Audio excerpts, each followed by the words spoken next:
झेप मराठी, आरसा महाराष्ट्राचा। धुळ्यातील तरुणाची गोळ्या घालून निर्घृण हत्या। चाळीसगाव मधील कन्नड घाटात सापडला मृतदेह। 3 आरोपी ताब्यात, हत्येचे कारण अद्याप अस्पष्ट।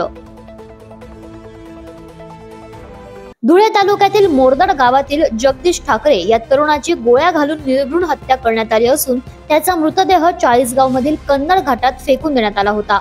याबाबत चाळीसगाव ग्रामीण पोलीस ठाण्यात खुनाचा गुन्हा दाखल करण्यात आला असून पोलिसांनी 3 संशयितांना ताब्यात घेतलंय। संशयित आरोपी शुभम सावंत आणि अशोक सावंत यांनी दिनांक 30 जून रोजी जगदीश ठाकरे याला मित्राच्या वाढदिवसाला घेऊन जाऊ असे सांगत घराच्या बाहेर नेले, मात्र त्यानंतर जगदीश घरी परतलाच नाही। घरच्यांनी अनेक ठिकाणी शोध घेतला, परंतु काहीच माहिती न मिळाल्याने त्यांनी धुळे तालुका पोलीस ठाण्यात मिसिंग पर्सनची तक्रार दाखल केली। दरम्यान कन्नड घाटात पोलिसांना एक मृतदेह आढळून आला। ओळख पटवण्यासाठी पोलिसांनी तपास केला असता तो मृतदेह जगदीश ठाकरे याचाच असल्याचं निष्पन्न झालं।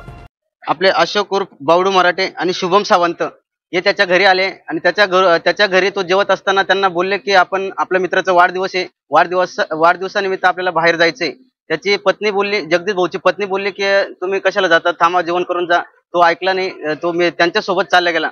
उशिरा झाला, 9 वाजता त्याची पत्नी फोन केली त्याला, तुम्ही कुठे आहेत? ते बोलले मी हॉटेलला आहे, मला वेळ लागेल, रात्री फोन नको करू, एवढं बोलून फोन कट करून दिला। 2 तारखेला आपल्या कन्नड घाटाच्या पोलिसांनी जो मयत व्यक्ती आहे त्यांचा फोटो व्हायरल केला। हा व्यक्ती कोण आहे? त्याच्या हातावर टॅटू आदिवासी म्हणून लिहिलेला होता, असं टॅटूचं व्हायरल केला, ते कोण आहे बुवा? सदर आम्ही 1 तारखेला धुळे तालुका पोलीस स्टेशनला मिसिंग दाखल केली होती। त्या मिसिंगावरून ते पोलिसांनी तालुका पोलीस स्टेशनला कळवलं आणि त्या मिसिंगच्या वरून माहिती पडलं की हे जगदीश ठाकरेच आहे म्हणून। ते ओळख पटून ते मध्यरात्रीपर्यंत थांबले आणि तिथं असं त्यांना माहिती पडलं की त्यांचा गोळी घालून हत्या करण्यात आली आणि हत्या करण्यात आली। पोलिसांनी या 3 जणांना अशोक उर्फ बावडू मराठे, शुभम सावंत आणि अज्ञात व्यक्ती विक्की सावंत म्हणून यांना अटक केली। मित्रांनो, यांना अटक करून त्यांनी स्वतः कबुली केली की आम्ही यांना गोळ्या घालून आम्ही मयत केले बुवा।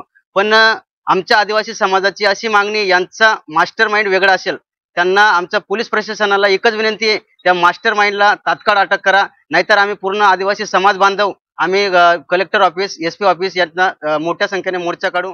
या प्रकरणाचा तपास करीत असताना पोलिसांनी संशयित आरोपी शुभम सावंत, अशोक सावंत आणि विकी राजपूत यांना ताब्यात घेतले असून पोलिसांकडून आरोपींची सखोल चौकशी सुरू आहे।